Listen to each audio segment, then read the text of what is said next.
अध्याय 2 दीक्षा। एक रास्ता ऐसा होता है जो इंसान को सही लगता है, लेकिन उसका अंत मौत की तरफ जाता है। नीतिवचन अध्याय 14 उसकी 12 आयत। बुरे लोग उस उफनते समुद्र जैसे होते हैं जो कभी शांत नहीं रहता, जिसकी लहरें गंदगी और कीचड़ बाहर फेंकती रहती हैं। मेरे परमेश्वर कहते हैं कि बुरे लोगों को कभी शांति नहीं मिलती। यशाया अध्याय 57 आयत 20 और 21। यीशु मसीह के बिना जीवन बिल्कुल वैसा ही होता है जैसा ऊपर लिखा है। मैं अपने गांव से N50 और एलिस द्वारा दिया गया पता लेकर निकल गया। मैं आजादी, मजा और अच्छी जिंदगी पाने जा रहा था, लेकिन जैसा आगे पता चलेगा यह वैसा नहीं था जैसा मैंने सोचा था। जब मैं लागोस पहुंचा तो वह मुझे बहुत सुंदर लगा। मैंने उसे स्वर्ग जैसा समझा। मैंने ऊंची ऊंची सुंदर इमारतें देखीं। हर चेहरे पर मुझे खुशी दिखाई दी, कम से कम मुझे ऐसा लगा। लोग बहुत व्यस्त थे और अपने काम में लगे थे। मैं बहुत खुश हुआ और मैंने खुद से कहा, अब मैं आजाद हूं। मैं अकिंटोला रोड, विक्टोरिया आइलैंड पहुंचा। वहां एलिस और उसके माता पिता ने मेरा अच्छा स्वागत किया। उसके माता पिता मुझे जानते थे क्योंकि हम एक ही गांव से थे, लेकिन उन्हें हमारे रिश्ते के बारे में पता नहीं था। एलिस ने मुझे उनसे उस आदमी के रूप में मिलवाया जिससे वह शादी करना चाहती थी। उसके माता पिता चौंक गए। बाद में उन्होंने इस शर्त पर हामी भरी कि वे मेरी पढ़ाई आगे करवाएंगे, लेकिन एलिस ने यह बात मानने से मना कर दिया और कहा कि मुझे उसके फ्लैट में उसके साथ रहने दिया जाए। उसके माता पिता तैयार नहीं थे, लेकिन वह अपनी बात पर अड़ी रही। 4 दिन तक उनके बीच बहस हुई। फिर किसी अजीब असर के कारण उन्होंने मान लिया और मैं एलिस के साथ रहने लगा। एलिस बहुत सुंदर थी। उसने कहा कि वह स्टैंडर्ड बैंक में अकाउंटेंट है। उसने कहा कि वह मुझे अमीर बना देगी और मुझे जिंदगी की हर चीज देगी। उसने कहा, बस आराम से रहो और जिंदगी का मजा लो। लागोस के बारे में मेरा पहला सोच सही लग रहा था।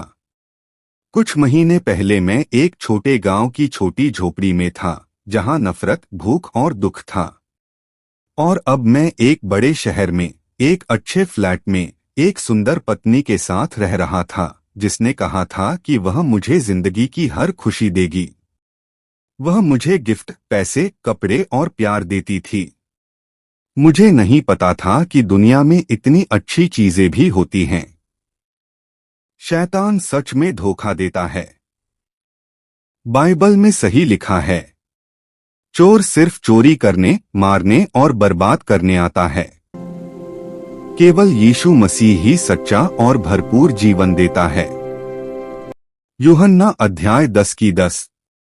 प्रिय पाठक, शैतान कभी मुफ्त में कुछ नहीं देता। वह जो भी देता है उसके बदले आपकी आत्मा चाहता है। यह खुशी ज्यादा समय तक नहीं चली। 3 महीने बाद अजीब घटनाएं होने लगीं।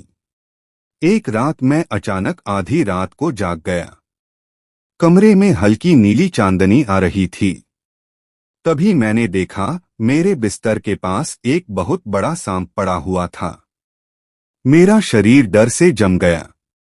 मैं चिल्लाना चाहता था, लेकिन आवाज ही नहीं निकल रही थी। कुछ रातों बाद मैं फिर जागा। इस बार मैंने देखा कि एलिस का शरीर कांच या प्लास्टिक की तरह पारदर्शी हो गया था। कभी वह अचानक गायब हो जाती और फिर सामने आ जाती।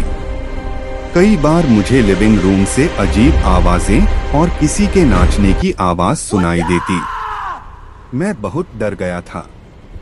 एक दिन मैंने हिम्मत करके उससे पूछा, लेकिन वह बहुत गुस्सा हो गई। उसने मेरी तरफ घूर कर कहा, मुझसे यह सवाल फिर मत पूछना, नहीं तो तुम बचोगे नहीं। उस दिन के बाद मुझे लगा कि मेरी जान खतरे में है। 2 दिन बाद वह अचानक बहुत प्यार से बात करने लगी। गिफ्ट लाई, मुझे गले लगाया और बोली कि वह मुझसे बहुत प्यार करती है। वह मुझे नाइट क्लब ले गई और बोली, एक दिन तुम सब जान जाओगे जो मैं जानती हूं, और तुम बहुत अमीर बनोगे। लेकिन अंदर से मुझे डर लग रहा था। मुझे समझ नहीं आ रहा था कि मैं कहां जाऊं और कैसे बचूं। सबसे डरावना सच, एक दिन जब वह काम पर गई हुई थी, मैंने पूरे घर की तलाशी ली। घर बहुत अच्छा सजा हुआ था। उसके पास 4 फ्रिज थे। जब मैंने एक फ्रिज खोला, मेरा खून जम गया। अंदर इंसानों की खोपड़ियां और शरीर के हिस्से रखे थे।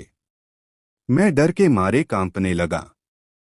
फिर मैंने छत के अंदर देखा, वहां कंकाल छिपाए गए थे। कमरे के कोने में एक अजीब जगह थी। वहां एक घड़े में खून भरा था और उसके अंदर एक छोटा पेड़ उग रहा था। पास में लाल कपड़ा और एक अजीब बर्तन रखा था। अब मुझे यकीन हो गया, मैं बहुत बड़े खतरे में हूं। मेरे पास भागने की कोई जगह नहीं थी, इसलिए मैंने चुप रहने का फैसला किया। जब एलिस घर वापस आई, उसने मुझे ऐसे देखा जैसे उसे सब पता हो। उसकी आंखों में कुछ ऐसा था जिसने मुझे अंदर तक डरा दिया। अगले दिन उसने मुझसे कहा कि मुझे उसके साथ एक मीटिंग में चलना होगा। मैं पहले से ही उसके नियंत्रण में था, इसलिए मेरे पास मना करने का कोई रास्ता नहीं था। हम लागोस शहर के बाहर एक बहुत बड़ी और डरावनी इमारत में पहुंचे। उस इमारत के नीचे जमीन के अंदर एक बहुत बड़ा हॉल था। जैसे ही हम अंदर जाने लगे, एलिस ने कहा कि मुझे उल्टा यानी पीछे की तरफ मुड़कर अंदर जाना होगा। मुझे बहुत अजीब लगा, लेकिन मैं डर गया था, इसलिए मैंने वैसा ही किया। वह भी मेरे साथ वैसे ही अंदर गई। हॉल बहुत बड़ा था। वहां लगभग 500 लड़के और लड़कियां गोल घेरा बनाकर बैठे थे। माहौल बहुत डरावना था। ऊपर, सबके ऊपर एक नेता बैठा था, लेकिन उसका सिर्फ सिर दिख रहा था, उसका शरीर नहीं था।